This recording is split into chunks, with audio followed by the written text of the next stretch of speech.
Hi, I'm John Mayfield, the real estate tech guy with another Global Real Estate School podcast. Hey, welcome to the podcast. Thank you so much for joining, or if you're watching via our YouTube channel, I'm excited that I have a special guest with us today, and his name is Jason Malabute. I hope I pronounced your last name correctly, Jason. You did. Great. Jason reached out to me a couple of weeks ago and said, "Hey, I'd love to be on the podcast." He does some real estate investing, and I love to intermingle. I just finished doing 5 different podcasts covering test information for the exam, and that's what we cover a lot on the show. But I think it's good for our real estate agents and those listening to recognize that really you're getting your real estate license does not mean you have to sell residential homes as a real estate salesperson. You could be an appraiser, you could be a property manager, commercial broker, global real estate, and yes, as Jason will tell us, you could be an investor. So Jason, thank you again for being on the show. Tell the audience a little bit about yourself and what made you get into real estate investing. Sure. So my name is Jason. I'm born and raised in Los Angeles, California. Back in 2015, that's when I became a CPA, a certified public accountant, and I was doing somebody's tax return, one of my clients. And what I noticed was that my client was making passive income every single month from his property without him doing anything.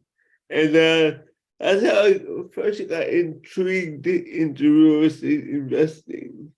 So now, and I love that, and I want you to continue. But some of our listeners and viewers might be saying, "Well, what's passive income?" Explain to the audience when you're a CPA. And by the way, Jason and I we've talked briefly before we got on this, and I want everybody to hear Jason's story because he's had some challenges he's had to overcome as an individual, and yet you didn't let that keep you on the sideline. You're like, "Hey, I'm going to get in there and get my CPA and become an investor." But talk to us about passive income. Explain that to the group. So there's 2 kinds of income, right?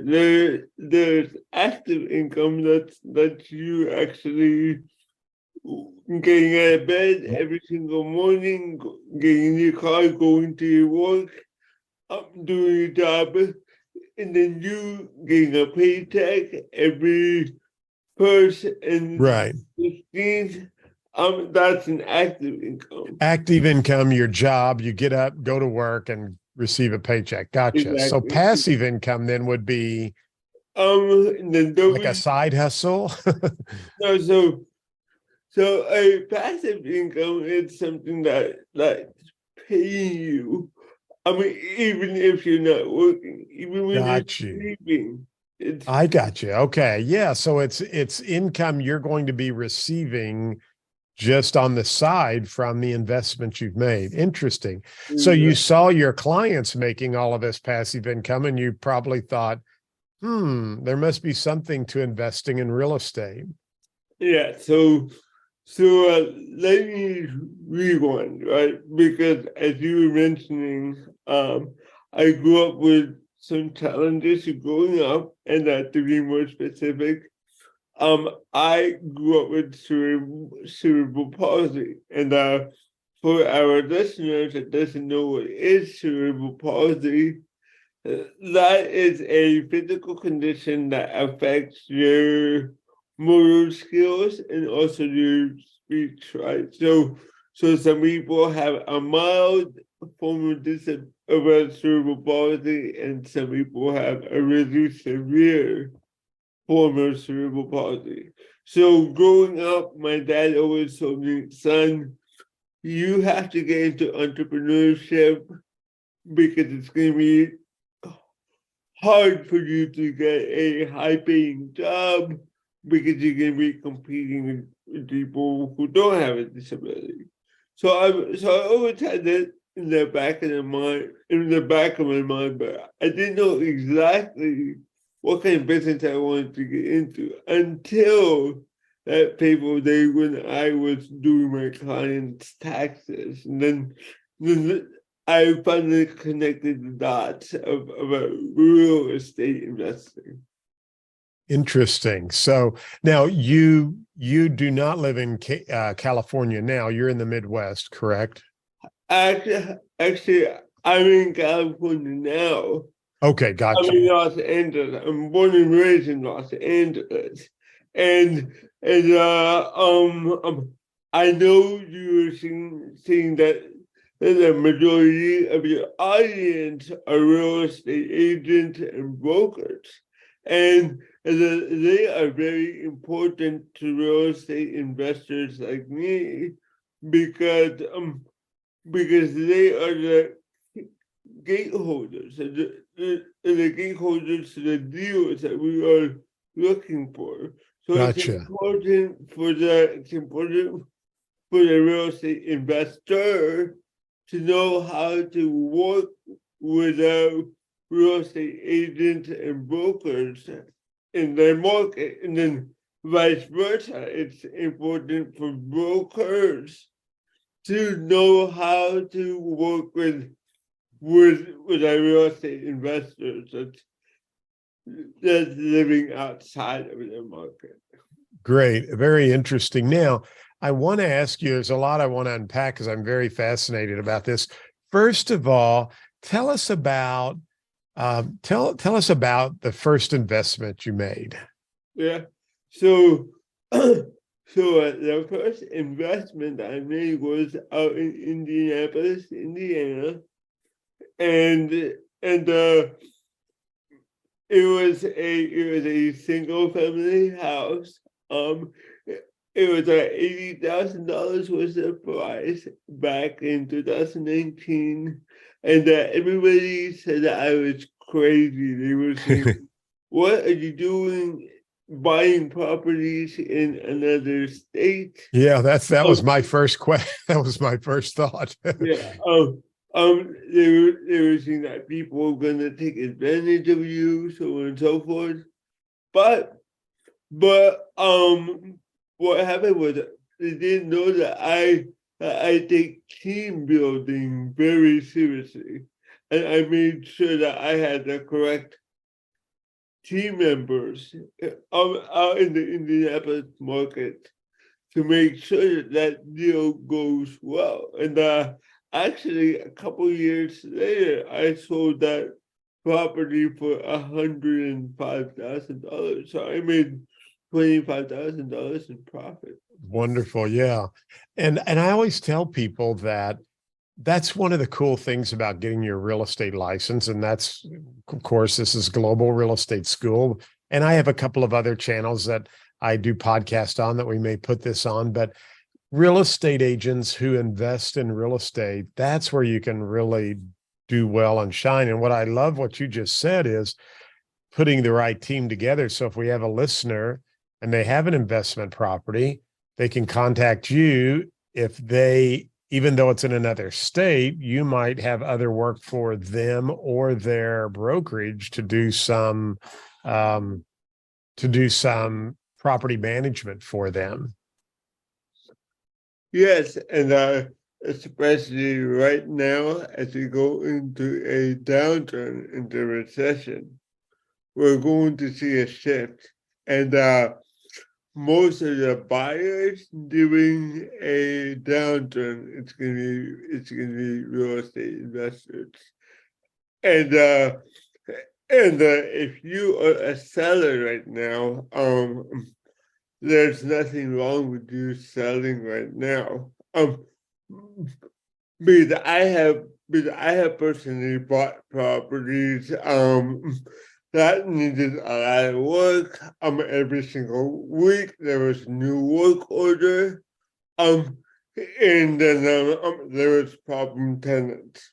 So during that time, I had to make a decision. What's more important to me, getting the price I want, or walking away from this thing and moving on with my life. So like as a seller, that's something that you need to contemplate on. Interesting. Now, tell our audience your first house property you bought. Did you deal with a lender in Indiana, or and how did you structure the down payment, or was there any creative financing you did, or was that just a pretty straight finance? Yeah, so for the first deal that I did, it was pretty straight up. I was able to get 80,000 as a price because I paid cash for that property. And then later on, once we stabilized it, I just went to our bank and I got my money back. However, in future deals that I did, I did do more creative ways of our financing deals and also doing deals. For those that don't know, I've done the BRRRR method as well, which stands for buy, rehab, rent, refinance, repeat. Right. And I've done that several times where I purchased a property, rehabbed it, then refinanced it to pull my cash out, was able to rent that property to cover my debt service, which is in the investor world, that's your mortgage and interest and principal and taxes and insurance. But I was able to cover that and make a cash flow. And so the key is taking that money and what I did was I was pyramiding or using a property, refurbishing it so that the value could get up, and then I would rent that out, cover the payment, and I had freed up all of my equity, and so I could buy other properties. So it works, and I want our listeners, and you don't have to go out and spend $3,000 for some weekend course. You find a good real estate agent and they can walk you through that process and help you out. But what are things, because I'd love our listeners to know, if they were going to pitch a property to you, do you like to see comparable solds, or what do you ask? What kind of information would you want me to provide you about Farmington, Missouri to help you make a decision on a property? So now that I'm in multifamily, it's a little bit different compared to single family. Because multifamily is valued on the net operating income of the property.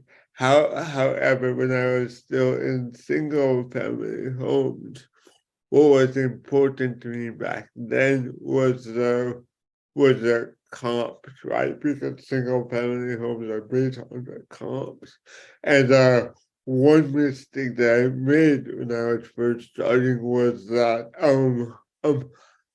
I used comps of properties that were similar, but they had more upgraded finishings. Like, for example, they had gone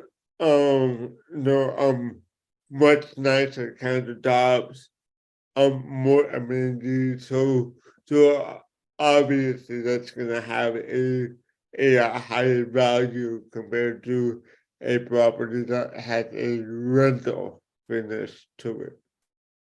Very fascinating. Very good. You know, one of the things I talk about a lot, Jason, today is trying to encourage people to move forward with their lives. I had some challenges a number of years ago where I sold my real estate company, went to work for a bank, bought a pick your own blackberry farm, and within a matter of a few months, and I tell this story, some people have heard it, I'm unemployed, because the bank I went to work for was on the watch list. I'd signed a non-compete clause. The only thing I'd ever done since I was 18 is sell real estate. And so I have a non-compete clause. I can't sell. The bank I went to work for is in some trouble with the federal government. So they can't expand into Farmington. And the economy was crashing, and we had a late spring freeze and lost our crop. And I always tell people, it's just finances. You've had challenges with your physical situation. I mean, what advice or encouragement would you give our viewers and listeners to really, what gets you motivated or what keeps you going? Because I'm sure there's probably times when you get discouraged Yes. but you and I've had a couple of conversations. I admired how you followed up with me, and you were you didn't bug me, but you were like, hey, I want to be on your podcast. And so many of us get in real estate and we get afraid to pick up the phone and call somebody. But walk us through, what keeps you motivated and what makes you. So I tell this story all the time, right? When you have cerebral palsy, obviously society's expectations for you is very low. However, I remember being a kid, being a child, and I remember laying down in bed and telling myself, I have higher expectations for myself than what society, had for me. And I love that. Yeah, that's great. and one day, people are going to see me just like how I see myself, and that's the thing that I love about. That's the thing that I'm so appreciative about real estate is that it has created a stage, it has created a vehicle for me to actually create value out of it. Because with let's be honest, right? If I wasn't doing what I was doing, you would not be interviewing me right now on your podcast. So Yeah. And, to have your CPA, that's no easy task. I'm sure sometimes people, as you said, their expectations of you are probably very low. And I'm sure you're probably thinking at times, hey, I'm a CPA, CPA. That's a huge achievement. So very, very good. So, and then you don't have to give us numbers, but what kind of portfolio do you have now? And are you in various states, or have you sold several things and you're looking for new properties? Or exactly. Actually, I have liquidated my portfolio as of March of last year. Because I wanted to transition from a single family to multi-family, gotcha. and I'm a big fan of focus. So when I am all in and on something, I'm really all in. So that's why I sold my single family homes, and I actually stepped away from my accounting job so that I could focus 100% on the multi-family side. Yeah. Very cool. And the multifamily is very good. That's the interesting thing about investing, because you do have single family, multifamily. And I don't know if you've considered this, but we have a couple of areas that are kind of vacation spots. We have Branson, Missouri, where very popular for people to go, and it's kind of similar to Las Vegas, but it's more family oriented. When I say similar to Las Vegas, not the gambling, but the shows and the things you can do. More similar to Nashville, I guess I should say. But I have some friends, Jason, in Branson, who have invested in Airbnbs, condos that they've converted to Airbnbs, and they're telling me, John, they're rented every night. And the cash flow they're receiving off of those properties are crazy. But so you have Airbnbs. It's a whole new investment side that people are getting into.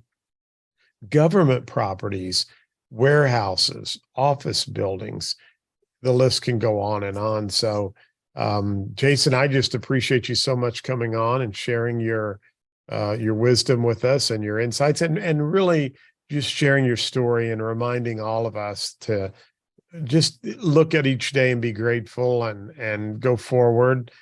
But I also want our listeners to be, and viewers, to be able to pitch some properties to you if they're real estate agents. Send some deals Jason's way and he can take a look at those. So we'll have Jason's contact information in the show notes. But anything else you want to add before we say goodbye? Yeah, so I just wanted to say that I know that for a lot of people, as you mentioned, they want to get into real estate. However, it's scary, right? It's scary to pull the trigger for the first time and go and buy your first property. So I've been there, and luckily for me, I have gone over that hurdle, and that's why I just wanted to say, for those who are interested, you guys can go to www.jasonmalabute.com/free, and you guys can download my free ebook. It's called 8 Things That Almost Destroyed My Real Estate Business, so that you guys can learn from my mistakes. Great. Excellent. Yeah, we'll have that in the show notes as well for everyone. Well, Jason, thank you so much. Last question. I have to ask you just a fun question on the side. So you're in Los Angeles. Do you see any celebrities from time to time while you're out there? Or yeah, so I have seen a lot of celebrities, especially when I go to the airport. However, the last celebrity that I bumped into was actually Shaquille O'Neal. I bumped into him at a real estate conference in Charlotte. oh, cool. Right. All right. Thank you Well, for great. listening All to the right. podcast Well, Jason, for thank you Global so Real much. Estate It's been School. wonderful. We I'm appreciate John your time. Mayfield, the real All right, estate then, tech thank you guy. very much. Go out and make it a great day.